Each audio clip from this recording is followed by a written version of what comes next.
উপসাগরীয় উত্তেজনার মধ্যে আজ সোমবার বিকেল থেকে ইরানের সঙ্গে আলোচনায় বসার ঘোষণা দিয়েছেন মার্কিন প্রেসিডেন্ট ডোনাল্ড ট্রাম্প।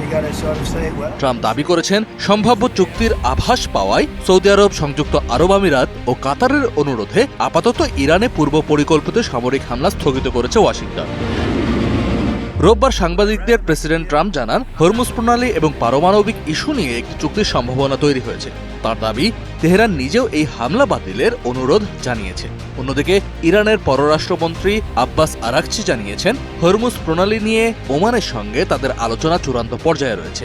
তবে ইরানের পররাষ্ট্র মন্ত্রণালয়ের মুখপাত্র ইসমাইল বাঘাই স্পষ্ট করেছেন, এই সমঝোতার সঙ্গে হরমুজ প্রণালী খোলা বা বন্ধ রাখার কোনো সম্পর্ক নেই, বরং নিজেদের নিরাপত্তা ও সার্বভৌমত্ব নিশ্চিত করে প্রণালীতে একটি নতুন রুট বা নিরাপদ ট্রাফিক ব্যবস্থা চালুর বিষয়ে কাজ করছে তেহরান ও ওমানের বন্দর রাজধানী মাস্কাট।